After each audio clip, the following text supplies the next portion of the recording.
if you're looking for a thrifty and simple way to spruce up your entryway or your front door, then I really think you're gonna like this video today. Hey guys, it's Aaliyah with Open Doors, Open Hearts blog, and today I'm so excited to share with you how I made this DIY natural fall wreath out of foliage I found in the woods and a few things I picked up at Hobby Lobby. But before we get into all the details about how I made this DIY fall wreath, I wanted to let you know that today I am joining a group of very talented girls, all sharing fall DIY decor projects with you. I will have all the links in the description box below for you to reference at the end of this video.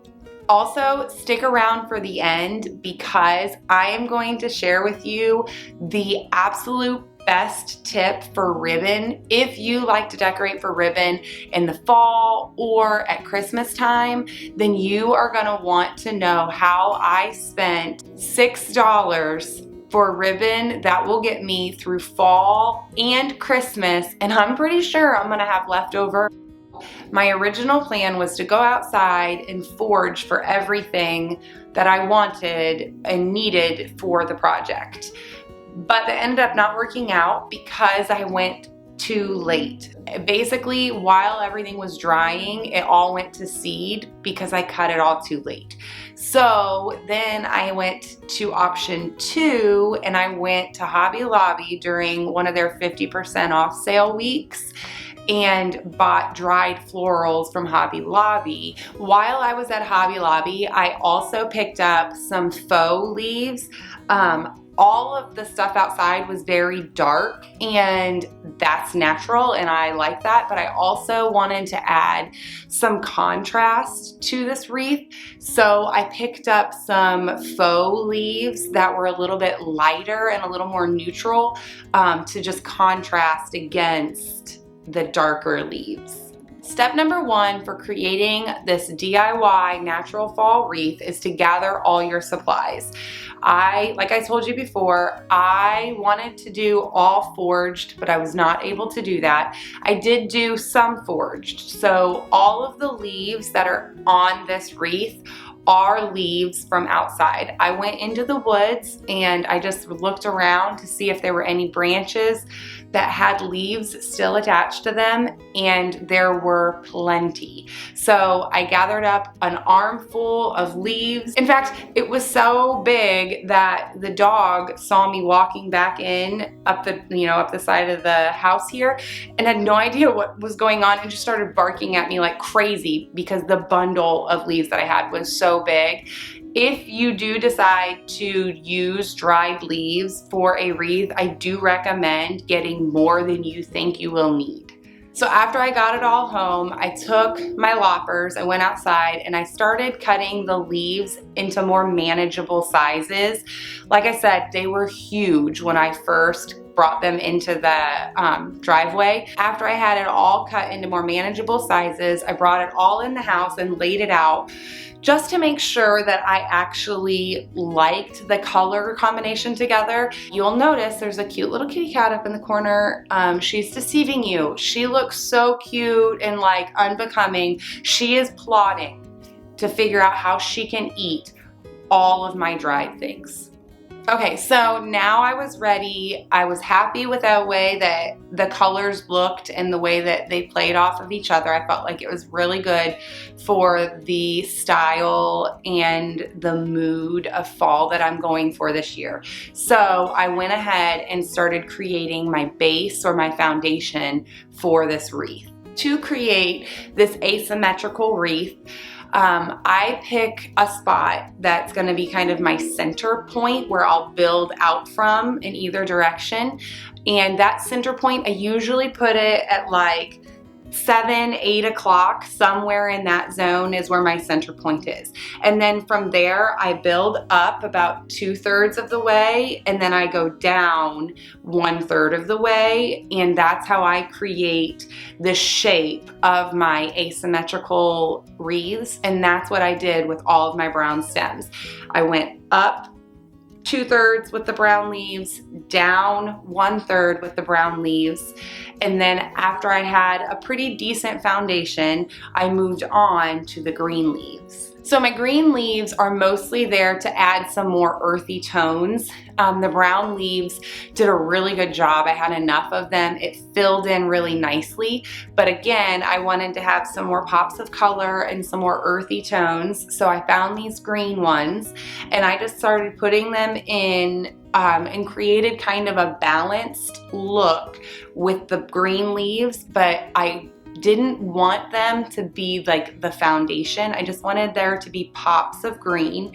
So I did not use nearly as many of the green leaves as I did the brown leaves. Now you'll probably notice while I'm working on this wreath that leaves are falling off. This is the point of the project when I thought my idea was terrible and this is gonna be a flop and we're gonna have to move on and do something different.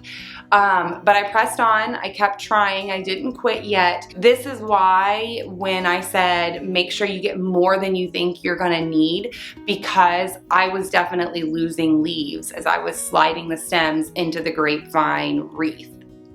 On that point, I really like grapevine wreath as the foundation. And you'll notice I am simply just taking the stems and shoving them in between all of the different grapevines that are twisted together. I don't use hot glue and I don't use zip ties. Both of these are ideas that I have seen people use when they're creating a wreath, but I know me, and every year I want to create a new fall wreath to go with that fall decor that I choose for that year. So I want tear down to be easy. And if I hot glue it, then I know that it's not gonna be easy, and the same with the zip tie. Sometimes I will have to use some floral wire just for shaping because it's not quite, you know, the stems, they grow naturally and so they have their own shape. I'm not able to just bend a wire to make it go where I want it to go.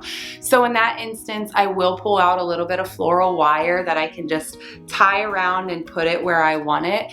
But even that, I do kind of sparingly. So then after I had the brown leaves, the green leaves, I went ahead and started adding in my more neutral and light faux leaves that I got at Hobby Lobby.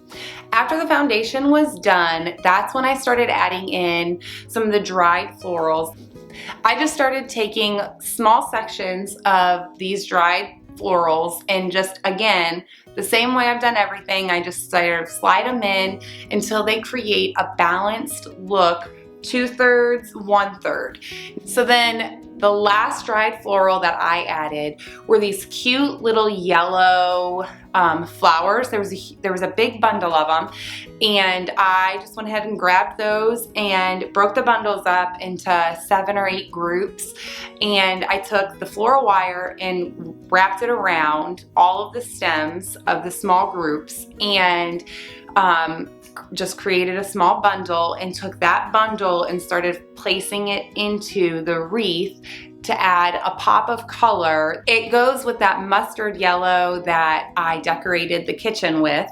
I like to kind of keep the home a little cohesive, and so I wanted to bring the inspiration that I used in the kitchen out here into the entryway. So after I finished adding in those cute little bundles of yellow flowers, I stepped back. I took a look at the wreath all together and I decided it needed a little bit more brown leaves over here, or it needed a little bit more green leaves over here, and just kind of took it all in now that it was finished and just gave it some little touch-ups. So now that the wreath looked the way that I wanted it to look, I took the ribbon, which the ribbon actually is some muslin fabric that I picked up while I was at Hobby Lobby. I just put a small slit in it as wide as I wanted the ribbon, and then I grabbed it and I ripped it. I did that on all the sides because the first cut was perfect from Hobby Lobby, so I cut off that section there. So all 4 sides have now been ripped, and I just took off all the frays and used this for my ribbon. And again, did I mention that I only spent $6 on 2 yards of this muslin fabric? I'm telling you, it is so much cheaper than a ribbon. So after I had the fabric ripped and all of the frays taken off, I went ahead and I went to that center point that I had created on the wreath, and that is where I tied the ribbon around. So that's it. The wreath is done, and now I have it hanging in my entryway. I'm debating between hanging it on the front door and hanging it in the entryway, but I really do think that I like it in the entryway. Thanks so much for watching. I hope that you enjoyed this video. If you're new to my channel, I hope that you hit the subscribe button down below. And don't forget to check out all those other fall DIYs. I'll see you next time.